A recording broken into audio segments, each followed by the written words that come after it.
Pria yang mengalami gangguan ingatan, seorang dokter menemukan fakta mengejutkan di balik kejadian itu. Seorang dokter yang menangani masalah pria yang mengalami gangguan ingatan itu syok saat mengetahui jika ada jarum di bagian otak sang pasiennya. Bahkan jarum di otak sang pasien itu ternyata sudah tertanam selama kurang lebih 20 tahun. Kasus langka ini dilaporkan dalam jurnal Medical Case Reports, di mana pasien tersebut yaitu pria yang berusia 74 tahun yang tinggal di Provinsi Sichuan, Tiongkok.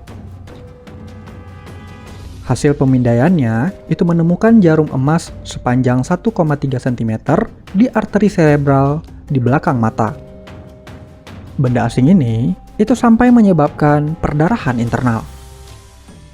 Hal inilah menyebabkan pasien mengalami gangguan ingatan dan perlu ke dokter.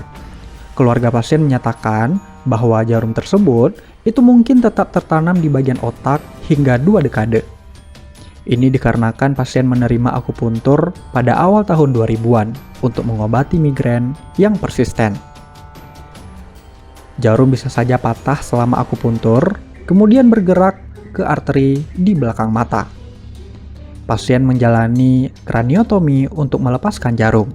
Pertama, dokter harus memotong sebagian tengkorak untuk mendapatkan akses ke otak, lalu kemudian mereka menggunakan mikroskop bedah untuk mencabut jarum tersebut. Hal ini untuk menghindari mempengaruhi arteri dan juga struktur vital, dan dokter akan menutup pembuluh darah yang pecah tersebut. Setelah operasi, pria tersebut pun pulih dengan baik.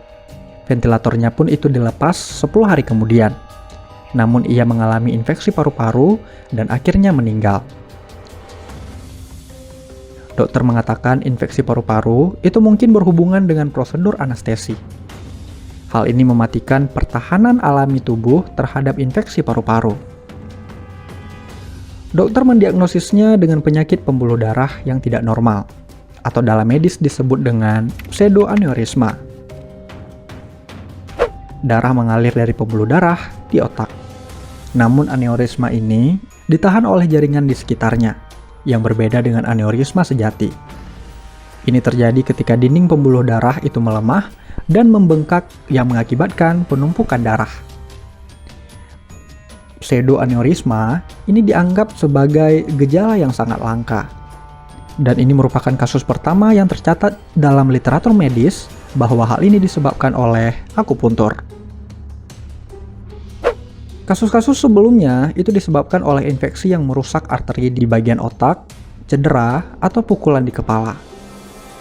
Qiang Li, ahli bedah saraf di Rumah Sakit Universitas Kedokteran Southwest, Tiongkok, itu berkomentar bahwa arteriosklerosis intrakranial akibat adanya benda asing di tengkorak ini cukup menantang dan jarang terjadi, dan perlu didiagnosis dan diobati tepat waktu bila tidak ingin hal buruk terjadi. Kasus ini menggarisbawahi pentingnya menjaga tingkat skeptisisme yang cukup tinggi. Hal ini terutama berlaku dalam kasus-kasus yang melibatkan trauma medis atau cedera otak traumatis. Akupuntur adalah praktek medis tradisional Asia. Dokter akan memasukkan jarum kecil ke berbagai titik tubuh untuk merangsang energi. Menurut para ahli, hal ini dapat menghilangkan rasa sakit, mengurangi stres, bahkan bisa membantu memulihkan persendian dengan merangsang saraf dan juga sirkulasi darah.